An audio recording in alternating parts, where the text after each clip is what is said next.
आप देख रहे हैं न्यूज इंडिया, आपके साथ मैं रहा बंसल। बात घुसपैठियों पर पश्चिम बंगाल से लेकर झारखंड तक मचे हुए सियासी गदर की आज करने वाले हैं।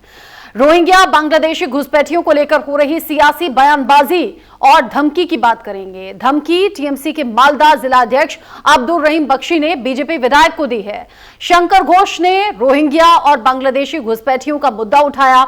मजदूरी के नाम पर बांग्लादेशियों को बसाने का आरोप ममता बनर्जी पर मढ़ा तो टीएमसी के मालदा जिलाध्यक्ष भड़क उठे। उन्होंने बीजेपी विधायक के मुंह पर तेजाब फेंकने की धमकी दे डाली और घुसपैठियों को लेकर बवाल तब और ज्यादा बढ़ गया जब झारखंड सरकार में स्वास्थ्य मंत्री और कांग्रेस नेता इरफान अंसारी ने भी ऐसी ही धमकी बीजेपी नेताओं को दी। इरफान अंसारी ने कहा कि बीजेपी के नेता बांग्लादेश भेजने की धमकी देते हैं, लेकिन वो मुझे पहचानते नहीं, मैं बीजेपी वालों की कब्र खोद दूंगा। इरफान अंसारी के इस बयान पर बीजेपी भड़क उठ गई है और इरफान अंसारी और टीएमसी नेता अब्दुल रहीम की मंशा पर सवाल भी खड़े कर रही है। टीएमसी और कांग्रेस पर घुसपैठियों को संरक्षण देने के आरोप मढ़ने लगी, लेकिन सियासत के बीच में सवाल है कि घुसपैठ का मुद्दा उठाने पर कब्र खोदने और तेजाब फेंकने वाली धमकी आखिर क्यों? रोहिंग्या बांग्लादेशी घुसपैठियों के मुद्दे पर सियासत क्यों? आज इसी पर करेंगे बात। खास मेहमान साथ में होंगे, लेकिन पहले रिपोर्ट देख लीजिए।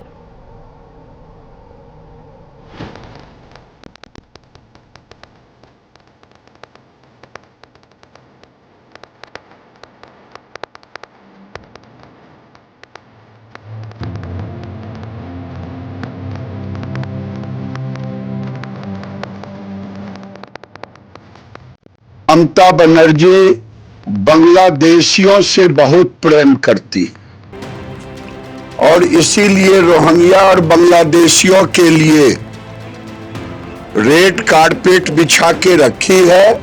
ममता बनर्जी जो चाहती थी बंगाल में, वो आने वाले दिन में हो गया है। बंगाल को बांग्लादेश बनाने के लिए इनका सारा काम चल रहा है। पश्चिम बंगाल में रोहिंग्या और बांग्लादेशी घुसपैठियों के मुद्दे पर बीजेपी ममता सरकार को घेरने लगी। घुसपैठियों को शरण देने के आरोप बढ़ने लगे। ममता बनर्जी की मंशा पर सवाल खड़े करने लगी। तब मालदा के टीएमसी अध्यक्ष और ममता बनर्जी के खासम खास कहे जाने वाले अब्दुल रहमान बख्शी का तेजाब वाला बयान आया। बीजेपी पर पलटवार करते हुए बख्शी ने जो कहा, उसने पश्चिम बंगाल से लेकर दिल्ली तक सियासी गलियारे का तापमान चढ़ा दिया।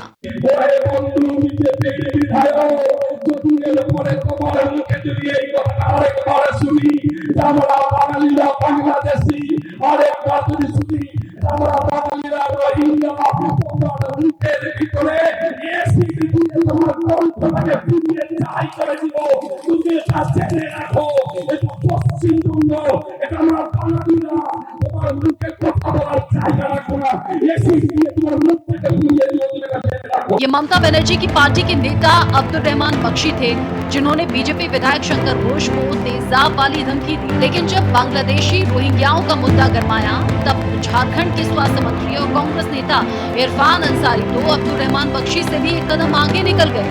इरफान अंसारी ने तो झारखंड में बीजेपी की कब्र खोदने की धमकी तक दे डाली। आजादी के इरफान अंसारी मंत्री बना है, भाजपा का वो हटा नहीं पा रहा है। दिन रात हाथ में लगता है कि एकदम बुलडोजर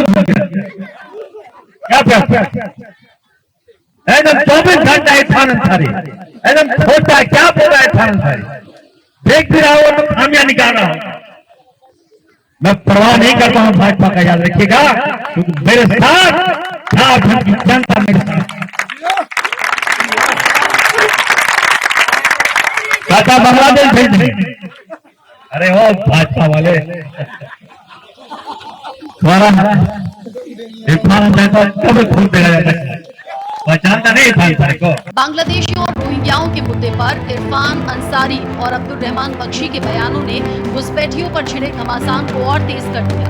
टीएमसी और कांग्रेस नेता के बयानों ने बीजेपी नेताओं के गुस्से को और भड़का दिया।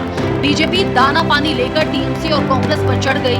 रोहिंग्या और घुसपैठियों से हमदर्दी का आरोप कांग्रेस और ममता बनर्जी की पार्टी पर मढ़ने लगी। इरफान अंसारी कहते हैं, जो घुसपैठियों की बात करेगा, जो बांग्लादेशी कहेगा, उस भारतीय जनता पार्टी की कब्र हम झारखंड में खोद देंगे।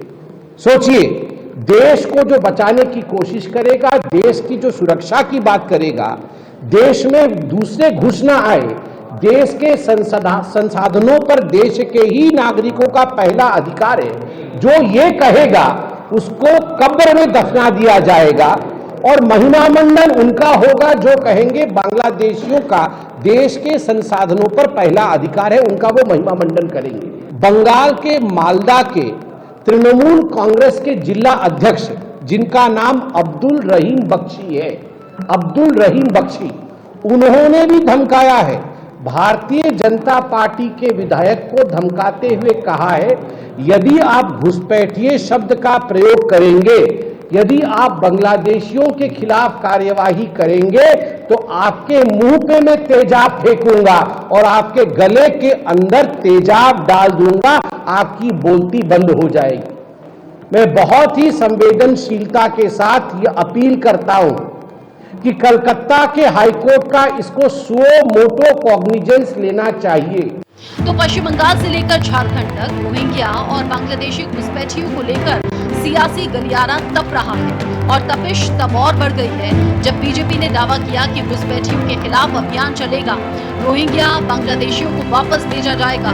लेकिन इसी पर टीएमसी भड़की हुई है, बीजेपी पर आरोपों के तीर चला रही है। लेकिन सवाल है कि जो बांग्लादेशी रोहिंग्या देश के लिए खतरा है, उनके खिलाफ अभियान चला तो इससे टीएमसी और कांग्रेस के नेताओं को दिक्कत क्यों? रोहिंग्या और बांग्लादेशियों के खिलाफ बोलने पर तेजाब और कब्र वाली धमकी क्यों? Bureau report, news India. नेता अक्सर बयानबाजी में भाषा की मर्यादा को तार-तार कर देते हैं, गरिमा से परे बयान दे देते हैं और अब यही बयान चाहे वो टीएमसी नेता हो या फिर कांग्रेस के नेता हो, दोनों की तरफ से दिया गया बयान चर्चाओं में बना हुआ है।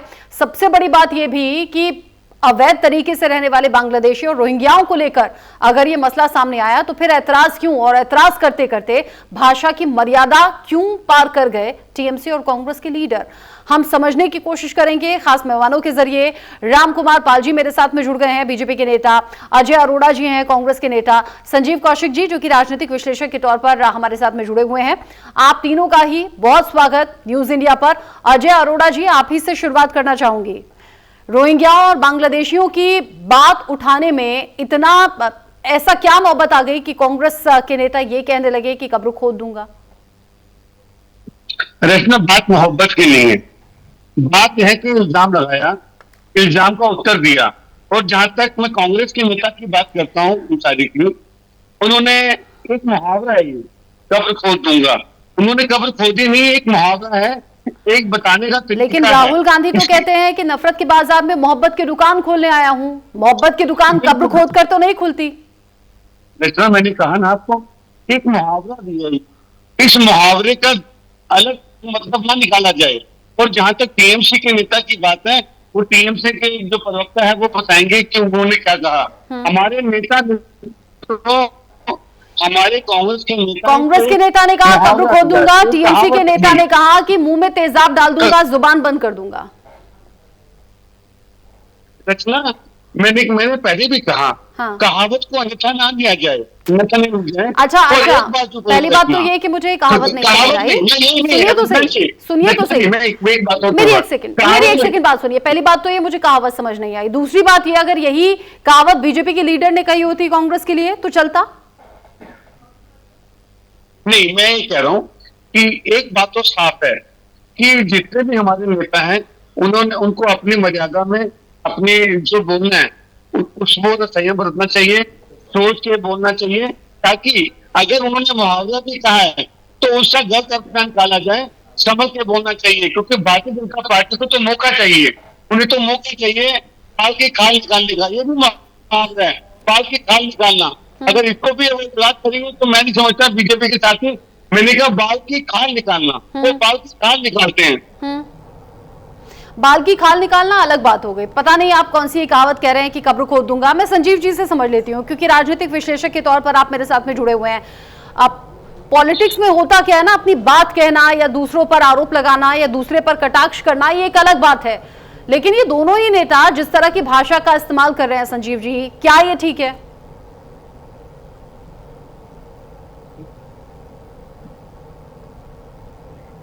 संजीव जी, आप शायद म्यूट हैं। रचना, मैंने कहा कि ये दोनों नेता जिस तरह की भाषा का इस्तेमाल कर रहे हैं सार्वजनिक जीवन में और राजनीतिक जीवन में, कम से कम इस तरह की भाषा से बचना चाहिए। जितना ज्यादा बचे वो बेहतर है। लेकिन दूसरी बात मैं ये कह रहा हूं, आखिर मुद्दा क्या है? घुसपैठियों को बाहर निकलना, बांग्लादेशियों को बाहर निकालना, म्यांमार के लोगों को बाहर निकालना। एनआरसी क्यों शुरू हुआ और क्यों बंद हो गया? किसने ऑब्जेक्शन लगाया? आप इलेक्शन के वक्त में यदि इस तरह की बयानबाजी करेंगे तो निश्चित तौर पर सामने वाला जो दूसरे पार्टी का नेता है वो भी उस तरह की भाषा का इस्तेमाल करेगा, और उसके बोलने का भी मतलब आपको समझना होगा। जब आप ये कहते हैं कि कोई भी बाहरी आदमी वो बांग्लादेशी है या घुसपैठिया है, और सामने वाला नेता कहता है, उस लाइन को यदि आप पूरा सुनेंगे तो उसमें यह भी है कि किसी भी अप्रवासी मजदूर को, जो बाहरी है, जो बंगाल का नहीं है, यदि यहाँ आ रहा है, काम कर रहा है, सबको यदि आप घुसपैठिए कह रहे हैं और सबको यदि आप बांग्लादेशी कह रहे हैं, उसके बदले में गुस्सा दिखाते हुए उन्होंने इस तरह की भाषा का इस्तेमाल किया। अब सवाल यह है कि सचमुच में दिल्ली में हो, बंगाल में हो, बिहार में हो, यदि बाहर से कोई व्यक्ति जाकर के वहां कर रहा, आप चिन्हित कीजिए। मैं फिर दोबारा दोहरा रहा हूं कि आधी अधूरी बात संबित पात्रा की सुनाई आपने। मैं खुद कह रहा हूं कि हिंदुस्तान के जल, जंगल, जमीन, साधन, संसाधन पे सबसे पहले हम हिंदुस्तानियों का हक है। यदि कोई बाहरी आके बसता है तो निश्चित तौर पे हमारे हक पानी पे वो डाका डाल रहा है। नहीं होना चाहिए, चुन चुन के बाहर निकाले। सरकार की का ये फर्ज बनना चाहिए कि वो आना नहीं चाहिए, और आ भी गया है तो चुन चुन के बाहर निकाले। लेकिन ये निकालेगा कौन? घुसा तो घुसा कैसे? आप बताइए कि दिल्ली तक यदि बांग्लादेशी और रोहिंग्या यदि वापस आ जा रहे हैं तो सीधे उड़ के तो आया नहीं है वो जाहिर सी बात है कि एक स्टेट, दो स्टेट पार करते करते दिल्ली तक पहुंचे हैं वो। फिर बीएसएफ क्या कर रही थी?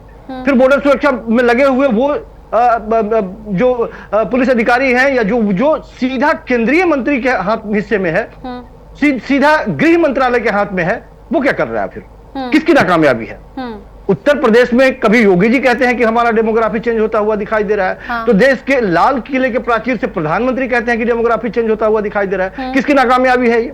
विपक्ष की नाकामयाबी है। एक जगह 11 सालों से, कोई 7 सालों से, 8 सालों से जमा हुआ है, और इस सवाल का जवाब आप विपक्ष से पूछ रहे हैं। तो जाहिर सी बात है विपक्ष तो आपसे बोलेगा ना कि आप चिन्हित कीजिए, निकालिए, लेकिन इलेक्शन के वक्त में इस तरह की ड्रामेबाजी करने का मतलब आपको लग रहा है कि बिहार इलेक्शन में फायदा पाने के लिए इस तरह की बयानबाजी हो रही है? आप मुझे बताइए कि आखिर विपक्ष परेशान क्यों है?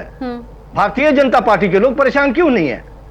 सीधा दिखाई देता है। और भारतीय जनता पार्टी के लोग खुलेआम ये बात कहते हैं कि जो ये बांग्लादेशी, घुसपैठिए या बाहरी लोग हैं वो आपके वोटर हैं, उनको चुन चुन के हम बाहर का रास्ता निकाल रहे हैं। वो खुलेआम ये बात कहते हैं। अभिराज कुमार जी हम लोगों के साथ जुड़े हुए हैं कि वो इस तरह की भाषा का इस्तेमाल करेंगे। वो तो जब आप ये बात कहते हैं कि जिसे हम बाहर का रास्ता दिखा रहे हैं वो आपके वोटर है, तो निश्चित तौर पर सामने वाला भी प्रतिक्रिया देगा आपको, और उसी की प्रतिक्रिया है ये। ठीक है राम कुमार जी, हालांकि भाषा को लेकर संजीव जी ने शुरुआत में कह दिया, अजय जी कह रहे हैं कि ये तो एक कहावत है। पहली बात तो ये है कि क्या वाकई बिहार इलेक्शन में फायदा पाने के लिए रोहिंग्याओं और अवैध रूप से रहने वाले बांग्लादेशियों का जिक्र अभी हो रहा है? और अगर हो रहा है तो फिर नुकसान किसे होगा, फायदा किसे होगा? जो भाषा की मर्यादा को ताक पर रखकर अपने बयान दे रहे हैं वो नुकसान ले जाएंगे, या फिर क्या बीजेपी को फायदा मिल जाएगा इस तरह के बयान देने से? रचना जी, आपको और कौशिक जी को और मेरे अजय अरोड़ा जी को नमस्कार। मैं कहना अगर मगर को मैं सिद्ध करना चाहता हूं कि यही ममता बनर्जी लोकसभा अध्यक्ष सोमनाथ चटर्जी के ऊपर यही बांग्लादेशी और रोहिंग्या के लिए पेपर फेंका था कौशिक जी। उस समय से घुसपैठ हो रही है।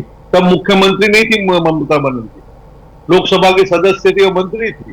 याद करिए कब से कौन घुसा है। तो अगर मगर आप जैसे वरिष्ठ जानकार कहेंगे तो ये बात तो गले नहीं उतरती। और एक बांग्लादेश ही एक्सेस है जो बंगाल से एक्सेस मिलता है। आज कई जिलों में, कई बिहार के 6 जिलों में 124% आधार कार्ड बने। तो इसको साबित करने के लिए ये SIR या कोई संस्था ही कर सकती है, हम तुम तो नहीं कर सकते। तो इसका, और दूसरी बात वोट चोर की भी ममता जी ने अपने सदन में अपने मुख से कहा, तो क्या उन्हीं की सरकार बार बार बन रही तो वोट चोरी कर रही है? ये क्या है?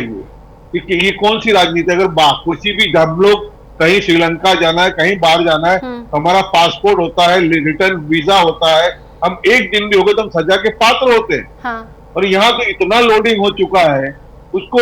लेकिन संजीव जी ने, लेकिन राम कुमार जी सुनिए ना, लेकिन संजीव जी ने CAA NRC का भी जिक्र किया है, उस पर भी जवाब दीजिए। डेमोग्राफी चेंज कैसे हो जा रही है, सरकार की क्या जिम्मेदारी है? देखिए, मैंने उसकी शुरुआत मैंने कहा लोकसभा सोमनाथ चटर्जी से, और मैं कहना चाहता हूं तो इसके लिए कहा कि वो आज से नहीं घुसे हुए। लेकिन उनका सिस्टम क्या होता है, किसी को भी बांग्लादेशी या रोहिंग्या तो कह नहीं सकते, साबित करना पड़ेगा। कैसे साबित होगा? 2003 से देखना पड़ेगा इस सब चीजों को। तो ये संस्था ही देखेगी, संस्था का विरोध, कोर्ट का विरोध, फिर स्टेट में राज्य का विरोध करना, ये कहां तक जाए? कौन करेगा? मैं कर सकता हूँ, कौशिक जी कर सकते हैं, अरोड़ा जी कर सकते हैं? नहीं, हम सिर्फ कहने के और आपके सवाल का जवाब देने के लिए। हकीकत में ये लोड या बोझ क्या बीजेपी वालों को ही पड़ रहा है क्या? देश के अन्य नागरिकों को नहीं पड़ रहा है? ऐसा हमारा सतीश भाई का कहना है। सतीश भाई हमारे शिक्षक है, हम तो उनके स्टूडेंट है, लेकिन ये कहना और ये कितना जायज है, मैं सतीश भाई से पूछता हूँ, फिर जवाब दूंगा। लेकिन मैं ही पूछ रही हूँ, डेमोग्राफी में बदलाव आखिर हो कैसे रहा है, और अगर हो रहा है तो सरकार क्या कह रही है? क्यों ऐसा हो जा रहा है? सरकार यही जांच पड़ताल करवाना चाहती है। सरकार ने लेकिन इलेक्शन के टाइम पर ही क्यों होता है? इलेक्शन के टाइम पर ही मुद्दे उठेंगे, तभी जांच की बात होगी, तभी आरोप प्रत्यारोप होंगे, उसके आगे पीछे सब ठंडा पड़ा रहता है, तब कोई बात नहीं करता। देखिए, कोई ऐसा कार्यकुशल व्यक्ति आता तभी होता है, नहीं तो ये घूम भी न पाना मुश्किल है। चुनाव में कितनी स्पष्टता किसने लाई आप भी जानते हैं, किसने लाई है, कितनी अच्छी तरह से उन्होंने मेहनत की है। जब वो सिंगल कहाँ स्पष्टता? देखिए ना, विपक्ष तो लगातार आरोप लगा रहा है, वो तो चुनाव आयोग को भी सवालों के घेरे में खड़ा कर रहा है, बीजेपी एनडीए के नेताओं पर भी सवाल खड़े कर रहा है। आप कह रहे हैं चुनाव स्पष्ट हुए हैं, निष्पक्ष हुए हैं, लेकिन विपक्ष तो ऐसा नहीं मान रहा। सेशन के पहले क्या था? इस सेशन में चुनाव में बहुत कुछ सुधार लाया, उसके बाद सेशन के बाद 2 और बिठा दिए गए। सेशन से पहले बैठते थे क्या? सेशन की बात करता हूँ, टीएन सेशन की। ये देश ने देखा है, हमने भी देखा है, वही हम बयां करते हैं। हम झूठ बोलने के लिए नहीं आते थे, फेक बातें नहीं करना। आपको लगता नहीं कि सेशन टीएन सेशन ने सुधार लाया करके?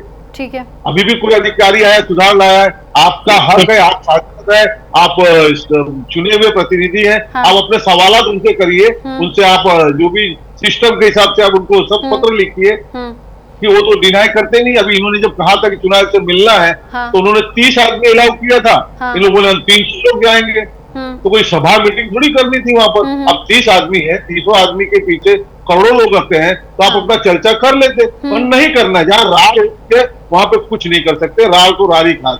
लेकिन राम कुमार जी कह रहे हैं चुनाव निष्पक्ष हो गए हैं। अजय अरोड़ा जी, क्या आपको भी ऐसा लगता है? आप राम कुमार जी की बात का जवाब भी दे सकते हैं, साथ ही मुझे बताइएगा, कोई होड़ मचती है क्या अलग अलग पार्टियों में, अलग अलग नेताओं में, कि जो जितना ज्यादा बड़ा बयान दे देगा उसकी उतनी चर्चा हो जाएगी, और क्या फिर आला कमान की तरफ से कोई वाहवाही या शाबाशी मिलती है क्या?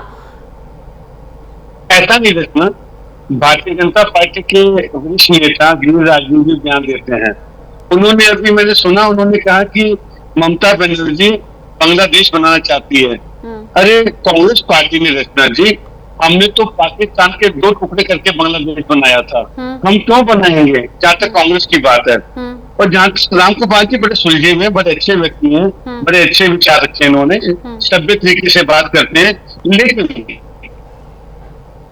जब चुनाव आए देश में, जब चुनाव आए किसी भी प्रदेश में आए, तो भारतीय जनता पार्टी ने अपने तंत्र में पूरा उनका प्रयोग किया। और जिस प्रकार के बयान भारतीय जनता पार्टी के नेता भी देते हैं, ऐसा नहीं है रचना या टीएमसी दे रही है, कांग्रेस दे रही है। और जहां तक कौशिक जी ने बात रखी, मैं कौशिक जी की बात से इत्तेफाक रखता हूँ कि बंगाल की बात कर रहे हैं, दिल्ली में क्या उड़ के आ गए। मुझे बड़ा अच्छा लगा इनका पॉइंट कि दिल्ली में कैसे आ गए, और दिल्ली में सरकार किसकी है, केंद्र में सरकार किसकी है? क्या केंद्र और राज्य सरकारों की जिम्मेदारी नहीं? अकेले एक ही प्रदेश को आप प्रश्न चिन्ह लगाओगे तो कैसे चलेगा? हमें भेदभाव की राजनीति नहीं करनी, हमें राजनीति से उठ के बात करनी है। और हर व्यक्ति जो प्रवासी है वो बांग्लादेशी थोड़ी ना है। जिस प्रकार से ममता बनर्जी ने कहा, या जो टीएमसी के नेता या कांग्रेस के नेता ने अपना बयान दिया जिस पे ये बातें उठी, उन्होंने भी तो यही कहा कि जो दूसरे लोग हैं उत्तर प्रदेश से आते हैं या हमारे मजदूर हैं, क्या वो भी घुसपैठी हैं? तो हमें समझना पड़ेगा। और राम प्रकाश जी की बात मानी भी, कहते हैं हमारे धक्का नहीं है, एजेंसी को देखना चाहिए। सरकार क्या कर्तव्य है राम कुमार जी? एजेंसी का कर्तव्य तो है, हमारा भी कर्तव्य है, संजीव जी का भी, रचना का भी है, लेकिन सरकार का कर्तव्य भी है। सरकार इच्छा पद की शक्ति करता दी। ठीक ये है, कह के सरकार नहीं बच सकती। आप कह रहे हैं सबकी अपनी जिम्मेदारी है, तो क्या ममता बनर्जी की जिम्मेदारी नहीं, कांग्रेस में बड़े नेताओं बड़े चेहरों की जिम्मेदारी नहीं कि पार्टी का कोई भी नेता चाहे वो किसी भी स्तर का हो अपनी भाषा की मर्यादा को ध्यान में रखे? ये ऐसे बयान तो आम लोगों को भी पसंद नहीं आते होंगे ना। चंद मुट्ठी भर लोगों को अगर मैं छोड़ दूं तो कि तेजाब से जला दूंगा, जुबान राख कर दूंगा, बोलती बंद कर दूंगा। अजय जी, लिसनर, मैंने पहले भी मैंने ये बोला कि हमें संभल के बोलना चाहिए, हमें संभल के बोलना चाहिए ताकि दूसरे वाले उसका मीनिंग गलत ना निकाल लें। अगर बोलने वाले की इच्छा अरे ठीक दूसरे है, वाले क्या अगर हम लोग बोलने भी वाले मीनिंग की गलत नीयत निकाल ठीक रहे है, हैं? तो ऐसी बताइए, शब्द मैं तो किसी पार्टी की साइड नहीं लेती, मेरे लिए तो सारी पार्टी एक जैसी है, लेकिन ये बयान तो ठीक नहीं है।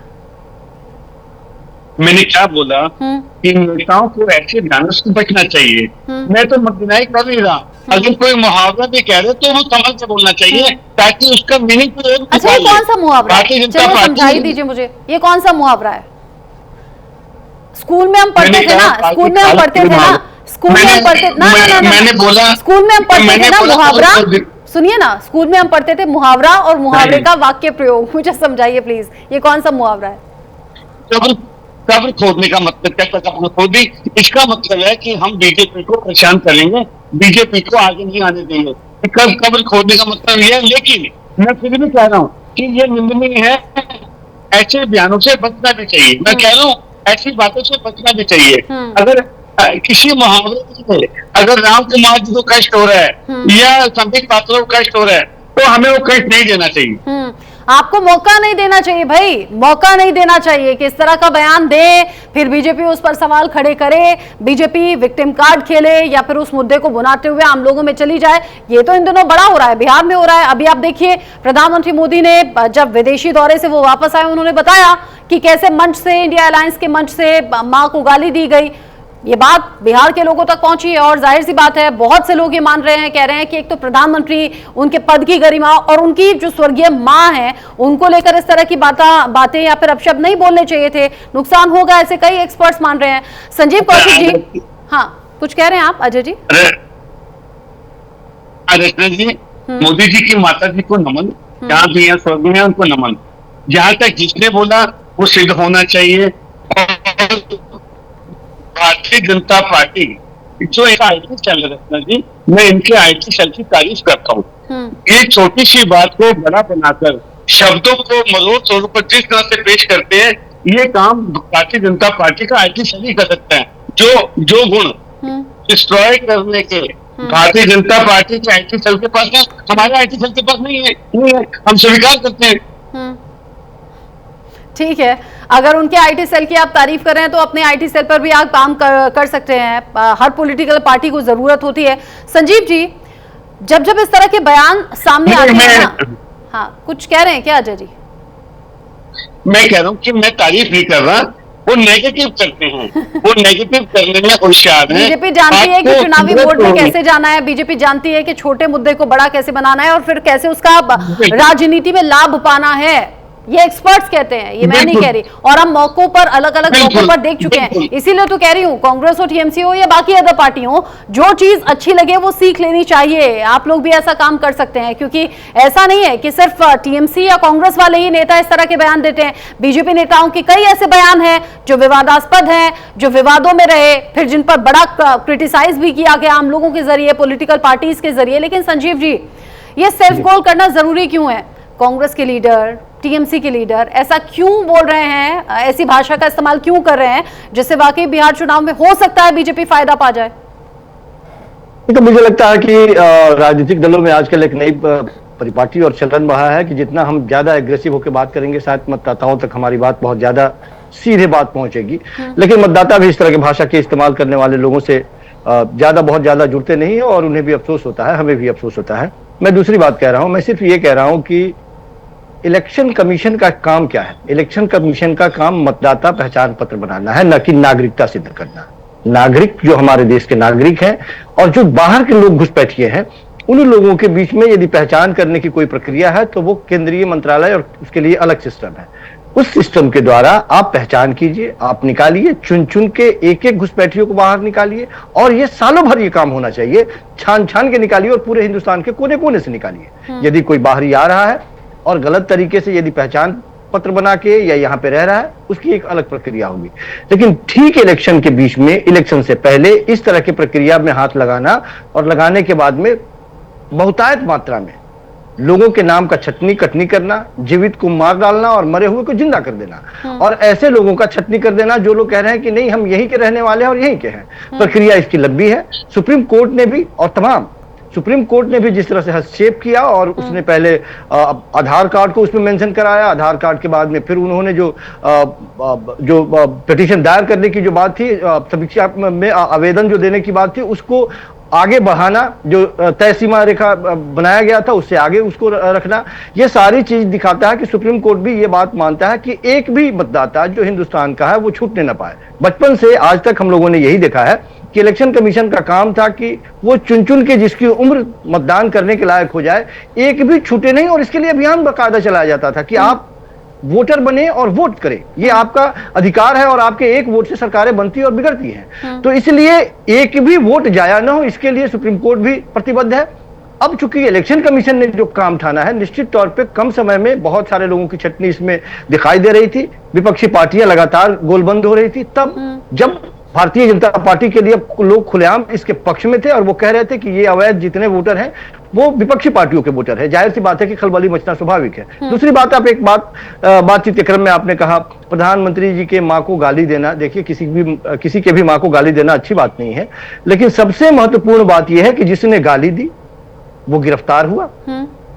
रिपोर्ट में यह बात आई कि न वो राजद का कार्यकर्ता है और ना ही जदयू कांग्रेस से लेना देना है उसका, तो जो पकड़ में आ गया उसे पकड़िए, उस पर कार्रवाई कीजिए, उचित सजा दीजिए, यदि आपको उचित लगता हो तो उसको फांसी पे लटका दीजिए। ठीक है। लेकिन क्या बिहार की जनता लेकिन क्या बिहार की जनता सिर्फ उस गाली पर अब टिकी रहेगी और उसके बहाने अब राजनीति में कूदेगी, या बिहार की जनता सवाल पूछेगी कि 20 सालों से जिसकी सरकार है बिहार में, वो अपने 20 सालों के कामकाज का हिसाब किताब दे।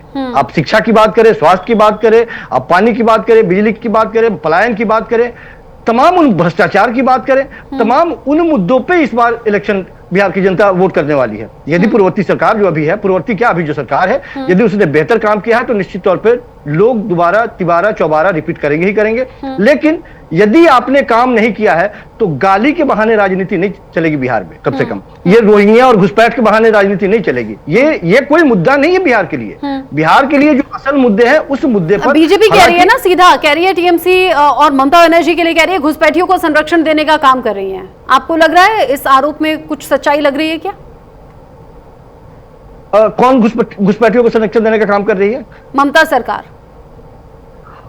अब देखिए, निश्चित तौर पे चूंकि सीमा सटा और अगर ये आरोप लग रहा है तो इसकी काट क्या है आपके हिसाब से?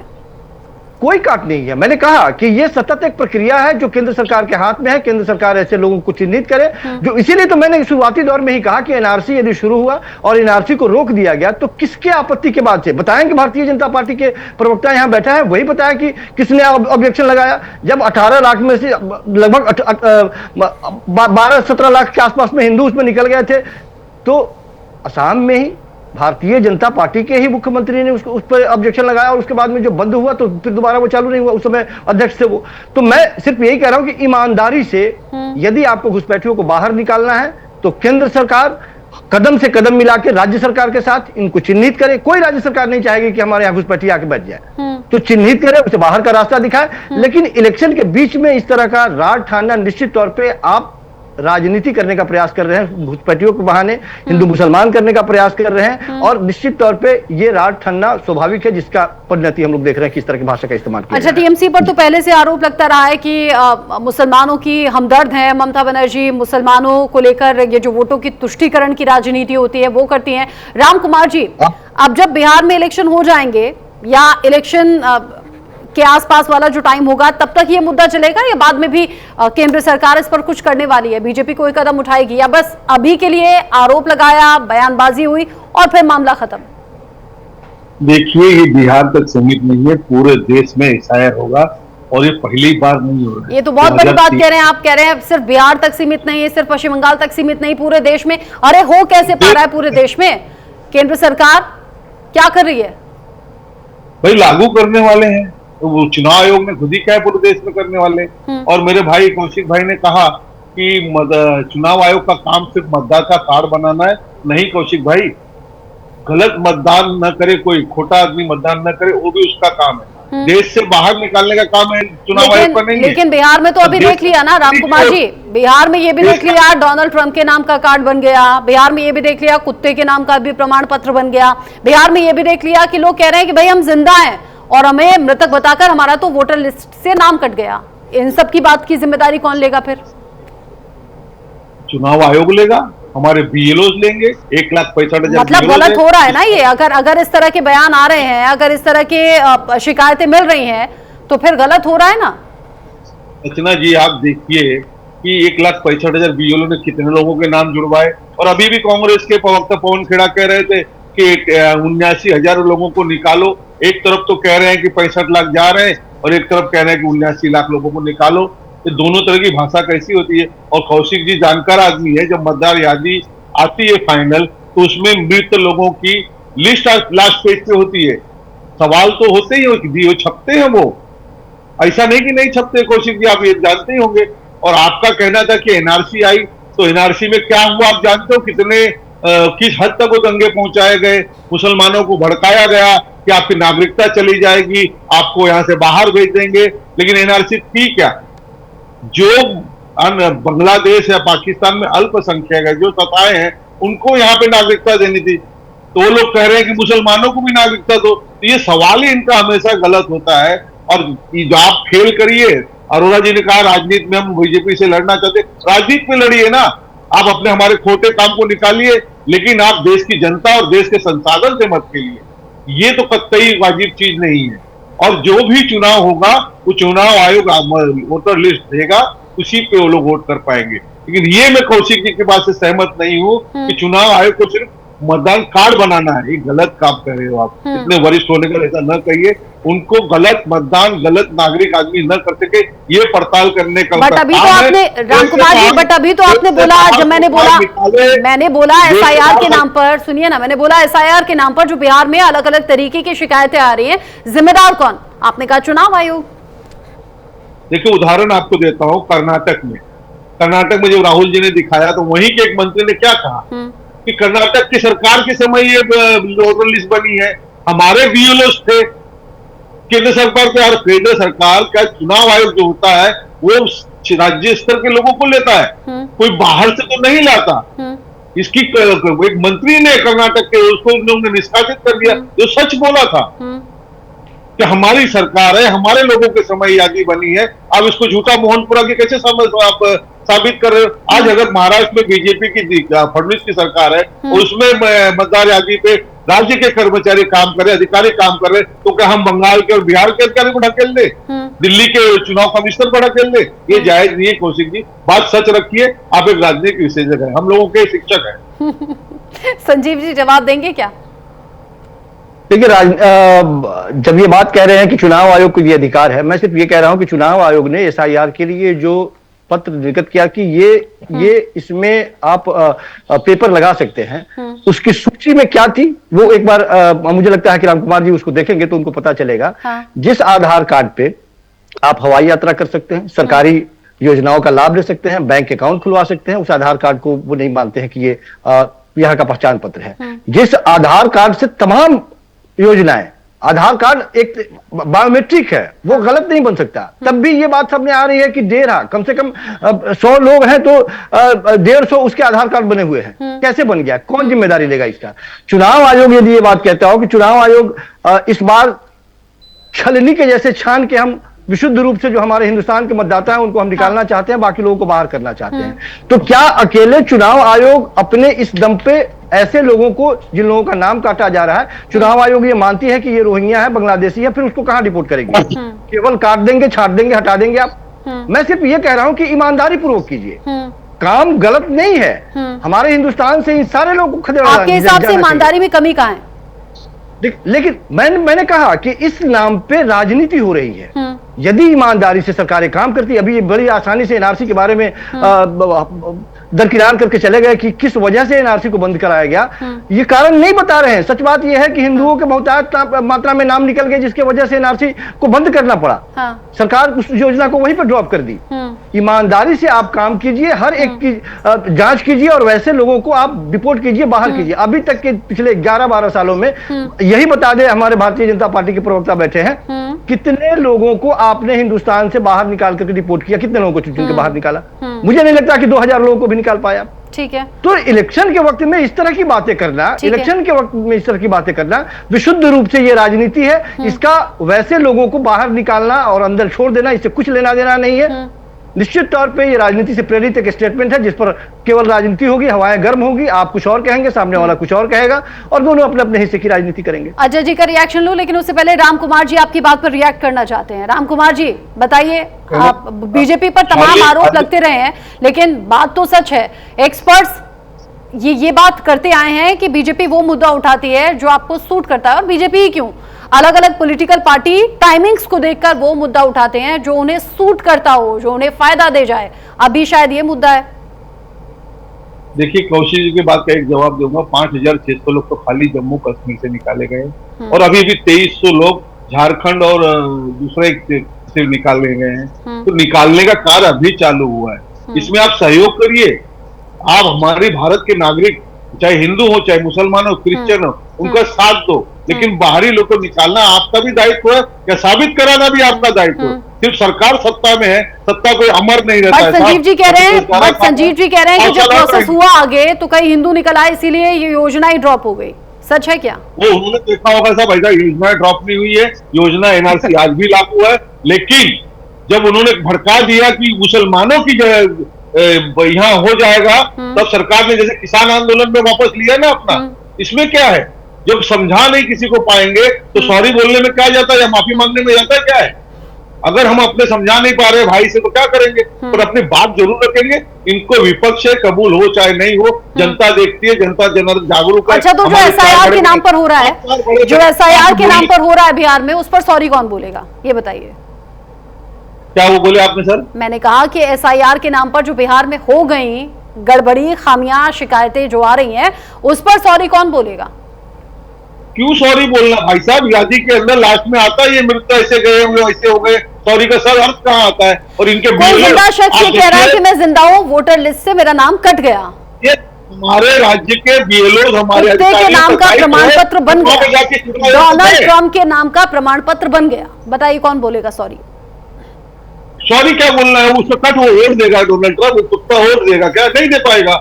बन तो गया, दे तो नहीं पाएगा ना। कैसे बन गया? तो नहीं होगा। कैसे बन गया? वही तो पूछ रही हूँ, कैसे बन गया? वही तो पूछ रही हूँ, कैसे बन गया? अरे ऑनलाइन बन रहा है, ऑनलाइन एप्लीकेशन ओपन है, कुछ भी कर सकते हैं। कोई बाद में उसको चुनाव आयोग ने ठप्पा मार दिया कि वो लग जाएगा। कोई तो ऑपरेट कर रहा होगा ना। अजय जी कुछ कहना चाह रहे हैं? अजय जी, बात होती है, ये ओपन है, ऐप पर जाकर होता है, लेकिन उसकी छटनी होती है, उसको अधिकारी छाप के निकालता है। मैंने तो देखा था ट्रैक्टर के नाम का, मैंने तो देखा था ट्रैक्टर के नाम का भी प्रमाण पत्र बन गया था। हाँ अजय जी, जवाब मिल नहीं पाया। और आपके जो आपने प्रश्न किया, प्रश्न आप बड़ी इंटेलिजेंट हो, आपके प्रश्न का छपाव है। आपने टाइमिंग की बात की अभी, जब राम कुमार से पूछा, इनकी टाइमिंग चुनाव में होती है, ये तो तय है। अब आ जाओ, इन्होंने डोनाल्ड ट्रंप की बात की, प्रमाण पत्र की बात की, ये कहते हैं जी ऑनलाइन बन गया। क्या सरकार की जिम्मेदारी नहीं है? क्या हमारा तंत्र इतना फेलियर हो चुका है कि कोई भी ऑनलाइन किसी देश में, किसी प्रदेश में कहीं बैठा हो ऐसा कर ले? तो ये विफलता किसकी है? ये जिम्मेदारी भी सरकार की है। राम कुमार जी ने बीएलओ की बात की कि हमारे बीएलओ, हमारे इतने बीएलओ, उसके बावजूद भी जीवित व्यक्ति कह रहे हैं कि मैं जीवित हूँ, मैं मृतक नहीं हूँ। जब वो सामने खड़ा है तो प्रत्यक्ष को प्रमाण कहाँ? रचना जी, प्रत्यक्ष को प्रमाण कहाँ? जब वो खुद सामने कह रहा है आके कि मैं जीवित हूँ, तो बात ही खत्म हो गई। सरकार को सॉरी बोलने में क्या दिक्कत है? तंत्र को सॉरी बोलने में क्या दिक्कत है? हालांकि इसीलिए सुप्रीम कोर्ट ने कहा था कि जिन लोगों के नाम हटाए गए हैं लिस्ट से, उनका नाम वेबसाइट पर अपलोड किया जाए पूरी जानकारी के साथ में। आप तीनों मेरे साथ में रहिएगा, क्योंकि अब्दुल रहीम बख्शी के बयान को लेकर हम बात कर रहे थे और इस बीच बड़ा अपडेट भी है। टीएमसी ने अब्दुल रहीम बख्शी के बयान का एक तरीके से बचाव किया है। टीएमसी प्रवक्ता कुणाल घोष का बयान सामने आया है। अब्दुल रहीम ने शंकर घोष को कोई धमकी नहीं दी। यहां कुणाल घोष कह रहे हैं अब्दुल रहीम की बातों का गलत अर्थ निकाला गया, शंकर घोष गलत बातें कर रहे हैं। कुणाल घोष, अभी तक तो ये हम कह रहे थे कि टीएमसी क्या कोई एक्शन लेगी, ममता सरकार की तरफ से क्या कोई एक्शन लिया जाएगा अब्दुल रहीम के इस बयान पर, लेकिन अब कुणाल घोष सामने आ गए हैं। वो कह रहे हैं कि शंकर घोष गलत बातें कर रहे हैं। अब्दुल रहीम ने शंकर घोष को कोई धमकी नहीं दी। एक बार सुन लेते हैं। शंकर घोष जो कर रहा है वो बहुत गंदी काम कर रहा है, गंदी बात बोल रहा है। यहाँ पे ये सब रोहिंग्या, वो तो त्रिपुरा में अरेस्ट हो रहा है। रहीम बख्शी थोड़ा गुस्से में आता है, लेकिन ऐसा नहीं है कि फिजिकली तेजाब मारने का बात कर रहा है। नहीं, वो तेजाब है, वो 1 2 3 वाला। एक बार गलत कर रहा है, 2 बार गलत, वो गिन रहा है। ये कितने बार शंकर घोष गलत कर रहा है, वो गिन रहा है। शंकर घोष जो कर रहा है वो बहुत गंदी काम कर रहा है, गंदी बात। बड़ी हास्यास्पद सी ये तो बात हो गई संजीव कौशिक जी। यहाँ कुणाल घोष कह रहे हैं कि अब्दुल रहीम बख्शी ने ऐसा कोई गलत बयान नहीं दिया, वो तो बस शंकर घोष गलत बयानबाजी कर रहे हैं। और अब्दुल रहीम को लेकर कह दिया वो देख रहा है, 1 बार 2 बार 3 बार कितनी बार गलत बोलेगा, और ऐसा नहीं है कि वो जाकर वाकई में तेजाब फेंक देगा। मतलब ये किस तरह का बयान और किस तरह की सफाई है, ऐसी तो उम्मीद नहीं थी। देखिए रचना, निश्चित तौर पे अपने नेता के लिए और अपने पार्टी के लोगों के लिए यदि बड़ा कोई नेता इस तरह की बात कर रहा है तो उसके बचाव में आएगा ही और उतरेगा ही। मैं सिर्फ ये कहने का प्रयास कर रहा हूं कि चाहे तेजाब फेंक के मारने की बात हो, या डाल देने की बात हो, राख कर देने की बात हो, या बात बात में भारतीय जनता पार्टी के लोग आपको पाकिस्तान का वीजा दिलाने की बात करते हैं, पाकिस्तान भेज देने की बात करते हैं, तो वो भी किसी को भेज नहीं पाते हैं। तो इस तरह की भाषा राजनीति में आज के वक्त में बहुत आसान है, और आम बोलचाल में ये तो बहुत छोटी सी बात है। इससे बहुत आगे जाके लोग आजकल भाषाई मर्यादा का हनन कर रहे हैं और खुलेआम इस तरह की बातें हो रही है। बट सूट करता है क्या? पॉलिटिशियंस को सूट करता है क्या? बोलना चाहिए क्या? पिछले ही इलेक्शन में, बिहार के ही इलेक्शन में देश के गृह मंत्री ने कहा था कि यहाँ यदि आप बटन दबाते हैं और यदि विपक्षी पार्टियों की जीत होती है तो पाकिस्तान में पटाखे फूटेंगे। हाँ। ये क्या था? तो मैंने कहा कि ये सब सारी बातें अब आम है, ये इस पर बहुत ज्यादा दिल पे लेने की जरूरत नहीं है। हाँ, ये बात जरूर है कि विपक्षी पार्टी हो या सत्ता पक्ष के लोग हो, इस तरह की भाषा से यदि बचेंगे। आम लोगों को ये बातें कैसी लगती हैं? क्योंकि आप राजनीतिक विश्लेषक के तौर पर बैठे हैं, आम लोगों को ये बातें कैसी लगती हैं? मतलब वो कह रहे हैं कि ऐसा कह दिया अब्दुल रहमान बख्शी ने, ऐसा नहीं है कि जाकर तेजाब फेंक देंगे। मतलब ये कैसा बचाव हुआ? उन्हें शायद ये कह देना चाहिए था कि चलो आवेश में आकर या भावावेश में आकर ऐसा बोल दिया, बोलना नहीं चाहिए था, तो शायद इमेज और स्ट्रांग हो जाती कुणाल घोष की, लेकिन बचाव कर दिया सीधा सीधा। इसलिए जो लोग पब्लिक लाइफ में होते हैं, जो लोग ऊंचे ओहदे पे होते हैं, उनको इस तरह की भाषा का इस्तेमाल नहीं करना चाहिए। उनसे उनकी छवि बिगड़ती है। हाँ? एक पैग यदि हमारे हाथ में हो और एक पैग अटल बिहारी वाजपेयी के हाथ में हो, दोनों के हाथ में एक पैग ही है, लेकिन दोनों का असर अलग अलग होता है। तो आपको ये बात समझनी होगी कि आपको जो लोग हीरो समझते हैं, जो लोग आपको अपना आदर्श समझते हैं, यदि आप इस तरह की भाषा का इस्तेमाल करते हैं, लेकिन मैंने कहा कि ये परंपरा है। आप सबसे बड़े ऊंचे ओहदे पर बैठे से लेकर के और नीचे तक चले जाए, देश के प्रधानमंत्री से लेकर के मुख्यमंत्री तक चले जाए, तमाम अलग अलग स्टेट में, और नीचे नीचे छोटे नेताओं के ऊपर चले जाए, तो आजकल इन भाषाओं से कुछ चारों तरफ एक ही तरह का मसल मचा हुआ है। तो फिर भी मैं कह रहा हूं, व्यक्तिगत मेरा मानना है कि आपको बचना चाहिए, इस तरह की भाषा का इस्तेमाल नहीं करना चाहिए। इस पर इस तरह की बहस भी नहीं होनी चाहिए। आज 1 घंटे का बहस हम लोग केवल भाषा के ऊपर कर रहे हैं, शायद कुछ सार्थक हो, क्योंकि आम लोगों के लिहाज से अगर देखा जाए तो इस तरह की भाषा पसंद नहीं आती। मतलब हो सकता है कुछ मुट्ठी भर लोग हों जो सपोर्ट करते हो या फिर जिनकी बड़ी बाँछें खिल जाती हो, लेकिन ज्यादातर जो लोग हैं, क्योंकि जनता के चुने हुए जनप्रतिनिधियों पर बड़ी जिम्मेदारी होती है, जब इस तरह की भाषा बोले तो दुख होता है। राम कुमार जी कुछ कहेंगे क्या? कुणाल घोष ने तो बचाव कर दिया सीधा सीधा। देखिए, इसमें गलत तो सबसे पहले रचना बंसल है, जिन्होंने अपने आंखों से दिखाया और कानून ने सुनवाया। मैं कैसे गलत हो गई? हमने उसके ऊपर अगर जवाब दिया तो हम लोग गलत हैं। काम से सुने, आंखों से देखे, उसके बाद गलत। नहीं, मैं तो कोई सपोर्ट नहीं करती। कल को आपकी पार्टी के नेता भी ऐसा बोलेंगे ना, मैं तो सीधे तौर पर क्रिटिसाइज करूंगी किसी भी पार्टी के, किसी भी पार्टी के। वो गलत कर दिए कुणाल घोष के हिसाब से। मैं आपके कानों से सुना आपकी इधर वीडियो क्लिप, उसके बाद भी कौशिक जी को, अरोड़ा जी को समझ नहीं आ रहा है, और कुणाल घोष की बातों पे हम क्या बताएं? मैं तो आंख से कान से देखा हुआ पे तो डिनाई नहीं कर सकता। नहीं, इससे अच्छा तो मैं अपना नेत्रदान कर दूंगा जब ऐसी बात झूठी बात सुननी पड़ेगी तो। ठीक है, आप कह रहे हैं कुणाल घोष को इस तरीके से बचाव नहीं करना चाहिए था। अजय अरोड़ा जी, अब जब बड़े चेहरे बचाव कर देते हैं ना, तब संकट और आ जाता है। मुझे लगता है आप सीधे सीधे ममता बनर्जी से सवाल होगा। नहीं, सबसे पहले तो हमारे देश के प्रधानमंत्री, आदरणीय प्रधानमंत्री कहते हैं 50 कोटी गर्लफ्रेंड, जर्सी गाय, कांग्रेस की विधवा, क्या वो शब्द थे? मैं कह रहा हूं कि शब्दों के अगर हम बात करेंगे, इतिहास में जाएंगे, तो भारतीय जनता पार्टी को शर्मिंदगी उठानी पड़ेगी। और जहां तक इन्होंने कहा कि आंखों से देखा कानों से सुना, एक कहावत फिर कह रहा हूं, कई बार आंखों से देखा भी गलत हो जाता है। कई बार हुआ है आंखों से देखा। अभी कई बार टीवी में केस दिखाते हैं, क्राइम रिपोर्टर दिखाते हैं, आपके चैनल में होता है क्या है कि पति ने हत्या की, किसने हत्या की, जब सामने बात निकल के आती है, देखने के बावजूद, वीडियो क्लिपिंग देखने के बावजूद हम निष्कर्ष क्या निकलता है? देखो, कई बार आपको देखी बातें झूठी होती है। जिस प्रकार का व्यंग राम कुमार जी ने किया कि आपने दिखाया, इस व्यंग को नहीं करना कम से कम आप तो मत कीजिए ना, जो कुणाल घोष खोज कर गए वो आप तो मत कीजिए ना, आप साइड मत लीजिए, वरना लोग सोचेंगे शायद आप भाषा को इसको बढ़ावा दे रहे हैं।